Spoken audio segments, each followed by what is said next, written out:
Hi guys, welcome back to the channel. Well, today I do not have a new guitar, so it's not a new guitar day.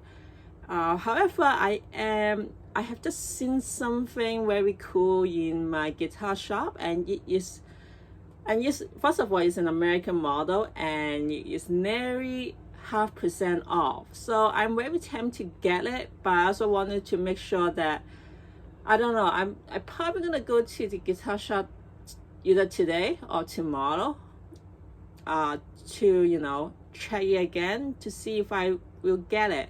It seems very nice. When I first saw it, I didn't know it was half off, but it was like the only guitar in that guitar shop that I was like, oh wow, this is very pretty. And then when I go get home and I have a look on the internet, oh, it's on sale. Okay, so I'm gonna think about if I'm planning to get it. Maybe not, I haven't sure. But anyway, that's not the point of this video today. I just want to share that this is something that I think many people, many beginners should know. I'm sure that many of the experienced or many of you guys who have been learning guitar for more than a year or so probably know this already. I think the thing is that for some of you, especially for me who have been learning a certain time right now, is that when you learn it from the book, they only like teach you a set of stuff, like a particular style, and then maybe a few pages later they will teach you something else, but they never really let you to connect the dot, or you don't really think about it until like some magical thing happens. So basically I have been learning and I was like, wait a second, it sounds like, hey, this is the better way to learn it, or maybe this is I kind of wish that, I kind of wish that I learned this earlier, then it would be save me so much time to learn a particular thing. Because I mean, you see in YouTube people when they play solo and stuff, you're like, oh wow, like how can they interchange, how could they from learning from one set of style into the other one? And this is why the many talented musicians were able to do that.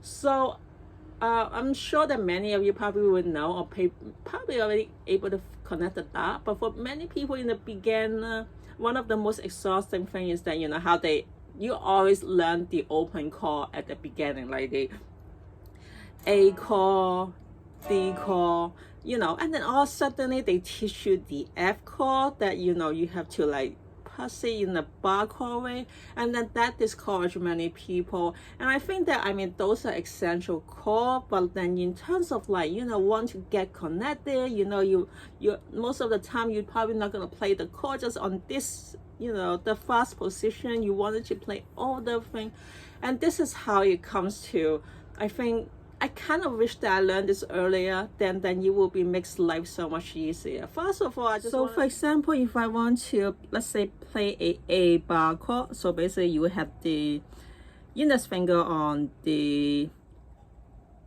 5th fret of 6th string, because this is A, the A note, and then you put your middle finger on the 6th fret of the 3rd string, and then you put your ring on the 5th string or the 7th fret, and then finally your pinky on the 5th string, 7th fret, and then you will have a chord, bar chord.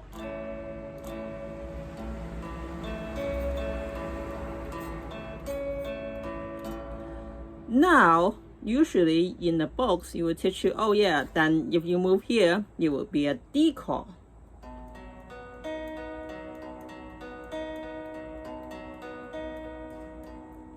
and so forth. And then in maybe like a few pages later they will teach you the bar chord from the bottom. So basically another bar chord, let's say this is A, right?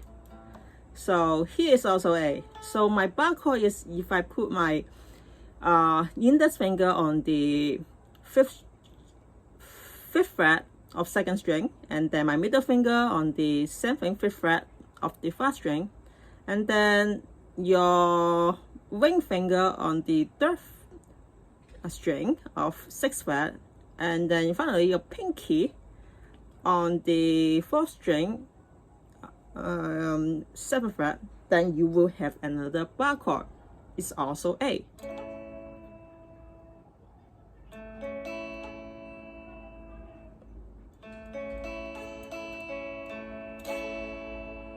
So yeah, I'm not very okay.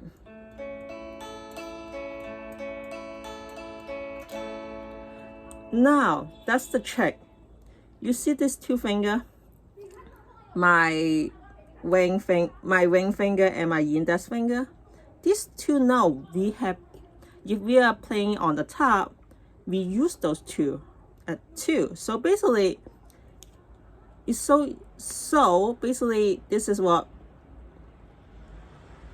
supposed to sound like in a higher octave for the A. But now if we move the finger, the index finger here, and then switch it, the middle finger for replacing the ring finger, so the ring finger can go up.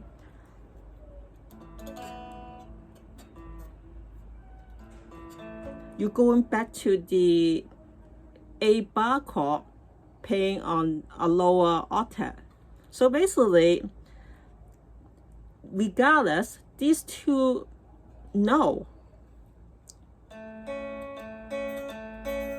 you use that at the lower bar chord as well as the upper bar chord. See? See? So basically, by knowing that the the connection of it is, you already know 2 bar chord. I mean, I'm sure that many people know them as they learn, but the thing is, this is the best way to remember them. And I kind of wish I knew that earlier. Then it was just more, I could play more stuff or more options and stuff like that. So I think for many beginner, this will be a easy, like a good tips for you to learn to progress. But of course, many of you who watch this are very experienced, so you probably know this already. So this is not something like